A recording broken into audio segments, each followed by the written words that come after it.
get you. Allergies itch, make your nose run, make you miserable. You need Signatab Allergy Formula for frequent sufferers. It works for 12 full hours to help stop the itching, the sneezing. Signatab Allergy helps stop it all. News Channel 5 is proud to present Election 90, a special report on the issues your votes are deciding, the candidates you're selecting, and up-to-the-minute election results as our statewide coverage continues throughout the evening. Join Chris Clark, Vicki Yates, Bud Hettinger, and political analyst Pat Nolan for an in-depth look at the issues and the races of Election 90. Thursday at 7 on News Channel 5, sponsored in part by Kroger and Cunningham Motors.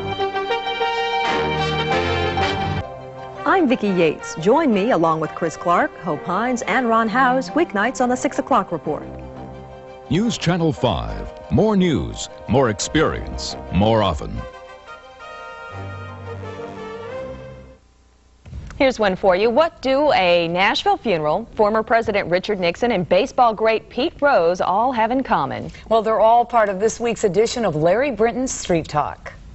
It happened just last week at a funeral in Nashville. A young man had been killed in an accident, and his family and friends had gathered to mourn his death. But there were also some other people there. 11 plainclothes Metro detectives who never even knew the victim had mixed in with the mourners. Police had been warned there might be trouble because there were some hard feelings over the death. An officer eliminated some of the potential trouble early by confiscating a loaded 9mm automatic from one of the mourners. After that, the funeral and burial went off without a hitch, except for the arrest of another mourner who had some outstanding warrants. Remember the Watergate investigation and the tape-recorded conversation between President Nixon and some of his closest advisors? That's the one that had a mysterious and never explained 18.5-minute gap in it.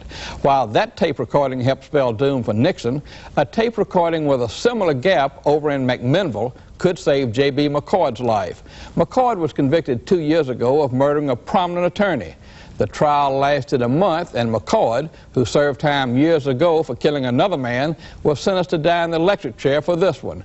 His lawyer asked for a new trial, but the court reporter's recording of the trial, like the White House tape, has some unexplained gaps in it. Because of the technical problem, McCord is going to get a new trial, and this time he could escape the death rap. And former Sheriff Fate Thomas jokes he'd like to be sent to prison in Marion, Illinois, where baseball great Pete Rose will be serving time. Both Thomas and Rose were convicted of tax evasion. The problem, Rose got 5 months, Thomas about 5 years. And where is the former sheriff spending much of his time since pleading guilty in federal court? He still goes to his courthouse office virtually every day and has told a friend nobody was going to run him away from it. Well, not for another month when a newly elected sheriff takes office. I'm Larry Brinton, and for this week, that's Street Talk. Well, talk about someone getting the scare of your life. Try this on for size. A couple in Southington, Connecticut woke up this morning to their dog barking. The woman went over to their closet to see what all the commotion was about, and lo and behold, she came up with a 10-foot Burmese python. The woman called the police, and an officer went over and captured the snake without harming it. He said the snake is non-poisonous and probably someone's pet, even though no one has claimed it yet. The python will remain at a local science museum until its owner is found. Just suddenly got kind of cold. Oh, it's a cute little thing, don't you think? Where does a python suddenly pop up? Where did that come from? Oh, I've heard stories where they get into the house in all different ways. It's really kind of scary. That's reassuring. Yeah, really. And what about the weather? Is that going to be very reassuring there? Well, not as squeezing as the last story. It appears that we're going to squeeze some of the moisture out of the air, though, because a cold front's coming our way. It's going to be a little muggy tonight, a little mild out there. 80 degrees right now. I'll go ahead and give away the current at 10 o'clock at night. But we will be cooling down quite a bit over the next couple of days. And there was no mistaking it was summertime out there today. As we take a look at the Weather Watchers map, you can see Russellville was really sizzling at 98 degrees. That was the top spot, and 93 degrees in Shelbyville, as well as Clarksville and Dixon. 89 in McMinnville, the only location across the region that stayed in the 80s for a high. During the past 24 hours here in Nashville, we had a high of 95 degrees. That is 5 degrees above the average. A low of 66 this morning. No precipitation for the month, 4.86 inches. Our current reading under clear skies is 80 degrees with a relative humidity of 65%. Winds coming in from the southwest at 6 miles per hour. Barometric pressure at 30.00 even, and it is rising. Let's take a look at the southeastern picture, and you can see a vivid picture of a cold front that's coming our way and is right now triggering heavy thunderstorms from Indiana all the way through the Memphis area, just northeast of there, and swinging down into Arkansas and Texas. And this is slowly moving toward the southeast and will produce some widely scattered showers here in Middle Tennessee by tomorrow afternoon. As we check out the U.S. satellite picture, Tropical Storm Bertha, it was a hurricane early this morning, is now 390 miles to the southeast of Cape Hatteras, North Carolina. It is moving toward the northeast at 14 miles per hour, so away from land, but winds around it are still clocked at 70 miles per hour. But it is moving away from the United States. Here's the outline of that funnel system going back 24 hours, and that's the position where it stands right now. But high pressure keeping us fair for the time being, but that high will start to give way tomorrow and allow that funnel system in. On the U.S. radar picture, you can see scattered storms along the mid-Atlantic region because of Bertha. Also over the Midwest, stretching down into Texas. 3.5 inches of rain over parts of the panhandle of Nebraska today alone. Very heavy storms, just about keeping still, producing heavy rainfalls in the central high plains. Here's tonight's forecast map. There's that funnel system off toward our northwest. It is not really a strong front. It is fairly weak. That's why when it moves through tomorrow afternoon, it's just going to produce widely scattered thunderstorms. At the same time, the moisture content over Kentucky and Tennessee is not particularly high right now, not like it has been during certain really muggy periods this summer. Sunshine will abound in the morning, but that will give way to increasing clouds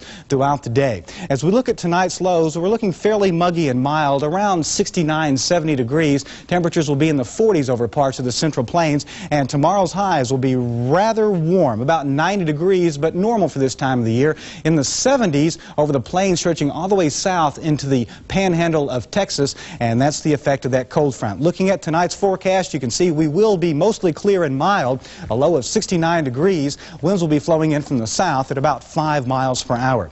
As we go to tomorrow for the first half of the week, for the first day of the work week, 8 o'clock 74, noontime 84, 5 p.m. 89. Scattered thunder showers in the afternoon, winds out of the southwest at 5 to 10 miles per hour. The 5-day by Tuesday through Friday looking partly cloudy, highs dropping into the 80s and lows in the 60s, and the humidity levels won't be as high.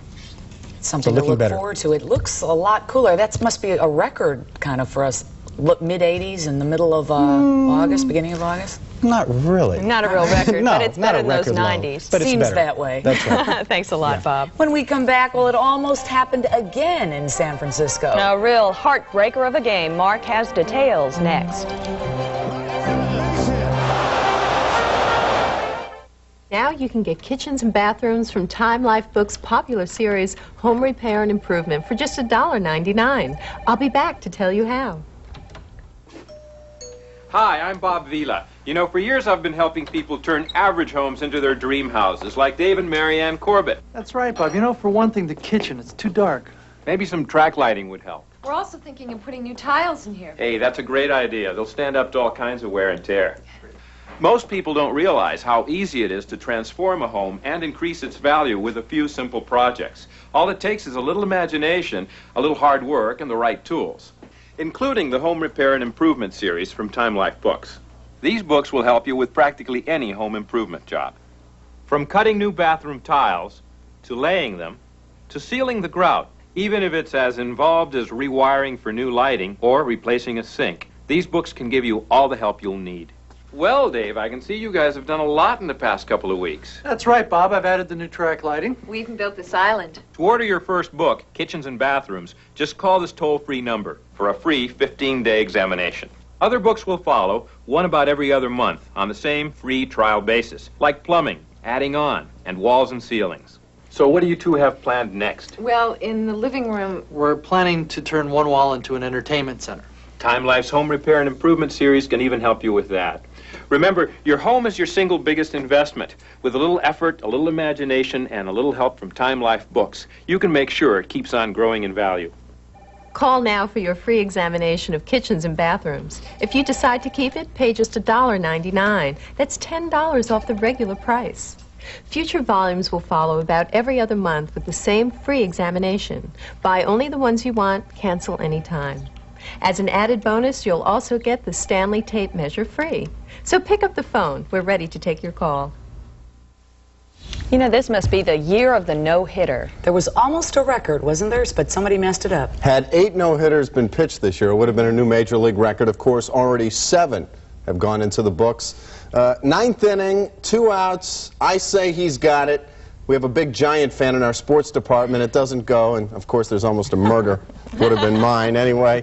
The Reds' shaky weekend in San Francisco comes without the benefit of an earthquake. The Giants complete a 4-game sweep of first-place Cincinnati with Scott Geralt's an oh-no away from a no-no. The story of zeros on the Candlestick Park scoreboard. Geralt's takes a no-hitter and a 4-0 lead into the 9th. The right-hander who couldn't get anybody out earlier this season induces Chris Sabo to pop up to 3rd. Next up, Barry Larkin. And on a 3-2 pitch, another pop-up. Will Clark settles under it and squeezes it for out number 2, and everybody up at the stick. But Geralt's first pitch to Paul O'Neill, oh no. A line drive